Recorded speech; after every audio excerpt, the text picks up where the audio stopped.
So let's clarify something up front. You don't actually need a buyer's agent to buy a house. In fact, a seller doesn't technically need a listing agent to sell a house either. So why do people still choose to work with a buyer's agent? And why not just go straight to the seller's agent, right? Well, by the way, you also don't need a general contractor to build your house, or an architect to design your plans, or an attorney to represent you in court. But let's dig into why you might still want to have a buyer's agent in your corner, and even more importantly, why it's usually not a great idea to rely on the seller's agent to represent you. So I'm Steve ENCHIN, your source for real estate information and your resource to help people just like you buy or sell a home in the Los Angeles, South Bay, and Beach cities. And today we're going to talk about whether or not you need a buyer's agent to buy a home in Los Angeles. And it's a common question, and I've often heard people say, it's just easier. It's easier to go directly to the listing agent. But when I ask people to help me understand what they mean by it's just easier, I can never actually get an answer. So first off, let's talk about the different types of agent representation in California. So first, you've got your agent that represents the buyer. You have an agent that represents the seller, and then you've got a situation where one agent represents both the buyer and the seller, and this is called dual agency. Now, quick sidebar. In California, you can have two different agents from the same broker representing the buyer and the seller, and this is still considered dual agency. But for the purposes of this discussion, we're going to talk about and focus on where the same agent is representing both seller and buyer. Now, historically, there's been a lot of confusion among buyers about who is representing who. Many buyers thought they were being represented by an agent, but in reality, that agent was representing just the seller. So this confusion led to a lot of lawsuits, and as a result, California required agents to disclose the type of agency representation they were offering. And if you bought homes before, you've probably seen this form, the confirmation of agency relationship.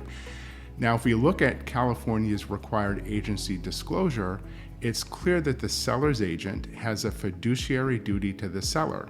And we'll get into that, what that means here in just a second. But basically, the agent is obligated to act with utmost care, integrity, honesty, and loyalty to the seller.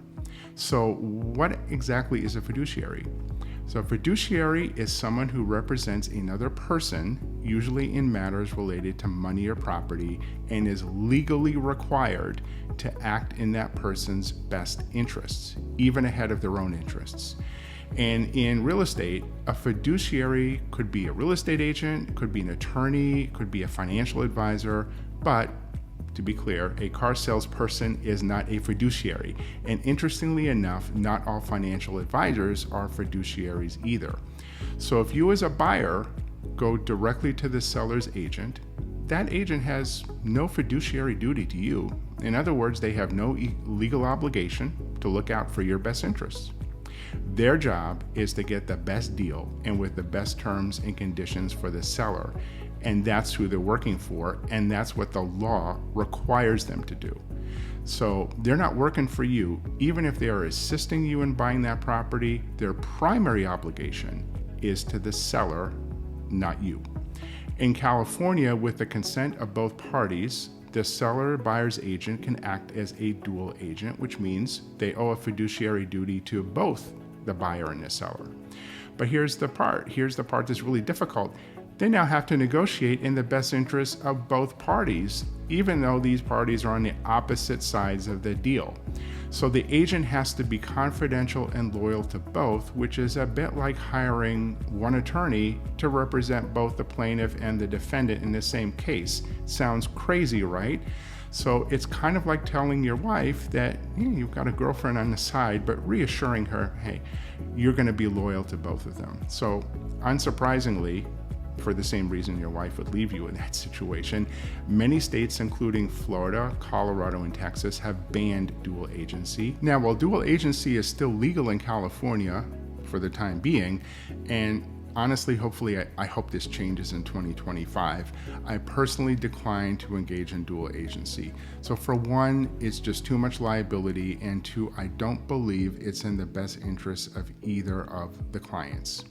So let's say I'm representing a seller and the home inspector finds a clog in the sewer line. So I might advise that seller to offer the buyer, maybe a $500 credit to take care of the issue and keep the sale moving forward. But if I'm representing the buyer, my recommendation would be completely different. I probably point out that the sewer line is old, there's maybe a huge tree nearby, and that clog could just be the start of a bigger problem. So I would suggest hydrojetting that line, clear it out, do a more thorough inspection after that. There could be root intrusion, cracks that were previously hidden could come up. So what might mean replacing the entire sewer line at a cost of anywhere between, $10,000, $20,000. So in that case, I'd either push the seller to hydrojet the line themselves or ask for a substantial credit to cover potential repairs. So can you see the conflict of interest here? What's best for the seller, who I owe my primary duty to, isn't necessarily what's best for the buyer. So that's why having your own agent, one who is solely committed to representing your interest, is so important. And this brings me to the main point. You want someone who is committed to looking after your interests exclusively. A buyer's agent owes you a fiduciary duty, which means they are legally required to put your best interests first. And that's under California agency law. They don't have a choice. They're not worried about what's best for the seller or anyone else. They're worried about what's best for you as the buyer and the client. Now, you might be thinking, I don't even need a buyer's agent. I've got Zillow, I've got Redfin. I don't need some agent opening doors for me, pressuring me to buy a home that maybe I don't even like. And you're not wrong. If all your agent is doing is just showing up and opening doors and maybe posting on social media, that's not great. You want someone who acts more like a consultant and less like a salesperson. One of the biggest values a good buyer's agent provides isn't just helping you find the house, but guiding you through the investigation, the administrative work, and the financial process of purchasing it by helping you with comparing different loans and different lenders. So for example, in California, it's the buyer's agent who actually prepares the purchase contract. This isn't really the case in much of the rest of the world and other states, where the real estate agent maybe just writes an offer and then an attorney may prepare the contract.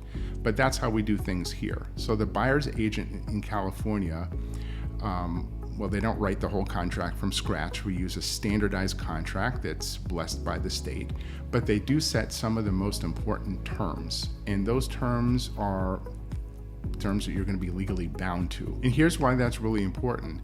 So there's been a case where an agent forgot to check off one box on the purchase contract. And that box would have given the buyer the right to cancel the transaction if they couldn't get financing. It's called our financing contingency. And along comes the recession, the buyer was in escrow, and then all of a sudden they couldn't get financing. They actually lost their job. So the property was put back on the market and it sold for a significant amount less than what it was under contract for originally with this buyer. So the seller sued the buyer for damages, and they won because their buyer's agent didn't check the box, did not give them that financing contingency. So another example, I had a client who was about to purchase a beautiful property in the South Bay. Everything was looked perfect, great location, amazing views. It was even priced well. But during the inspection period, something caught my attention that could have easily been missed. And the seller's agent and the seller assured us the property was in top condition, but I felt I had to look a little deeper. So I reviewed some older records and permits with the city, and alongside my client, we discovered that one of the rooms was an addition which added a lot of square footage to the home. Well, it was done without permits. So this wasn't something that came up in the typical property disclosures or from the seller side. And without this research, my client would have possibly been on the hook for bringing the addition up to code, potentially costing thousands of dollars, or worse, they could have been forced to tear it down completely. So thanks to this discovery, we were able to renegotiate the deal, and in the end, my client was protected from what could have been a serious financial problem. So this is the kind of protection and due diligence that a dedicated and experienced buyer's agent can provide you as a home buyer. So on the financial side, I've had a client who was already pre-approved for a loan at a 6% interest rate, which at the time was pretty good. We can probably do better now. But after reviewing the loan estimate, I saw that they were paying like a massive amount of money in fees, essentially money that was paid up to reduce the interest rate and compensate that lender. So I said, we got to look around. So we shopped around and we found a better interest rate with no points and much lower fees with another lender, saved them a lot of money. So the key takeaway here is that a good interest rate doesn't necessarily mean a good deal, a good mortgage. A lot of other terms to consider, and a good buyer's agent can help you navigate those complexities. So when I work with buyers, I use a checklist that I built over time and my experience with many transactions. It has a lot of different points that I cover, things like checking for city violations, deed restrictions, making sure you're getting the square footage that you're paying for, sometimes even talking to neighbors to see if there are any disputes or anything that we need to be aware of in the neighborhood that could affect your decision to buy that maybe should have been disclosed but wasn't. So there's so much more to buying a home than just looking at pictures online or looking through Zillow or just having somebody open the door for you. If you want a fiduciary, someone who is legally required to look after your interests, and yes, you absolutely should hire a buyer's agent. So going back to my initial question about it's just easier to go to the listing agent, can you sort of see now how and why this could be a problem? So another reason I've heard is that you can negotiate maybe a better deal if you go directly to the listing agent.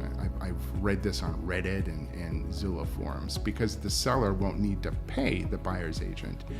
But again, that's an often read falsehood on these online discussion forums, because the compensation negotiated between the seller and their agent is already set by the listing contract.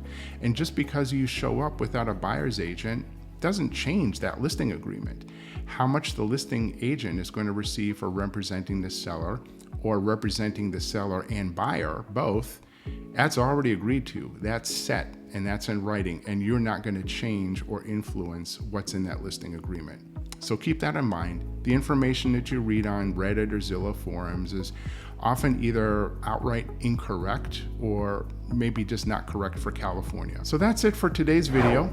And if you have any questions, my contact information is up on the screen. Please reach out, and also you can comment below. We can get a discussion going if you have other questions. And for a free consultation on buying or selling a home in the Los Angeles, South Bay, and Beach Cities, you can also find my information in the description down below in the video description, including the best link for searching South Bay properties for sale. And you can also request copies of my specialized local market reports for the different beach cities. And if you like this video, don't forget to hit that like button and that subscribe button. I thank you for watching. We will see you on the next video.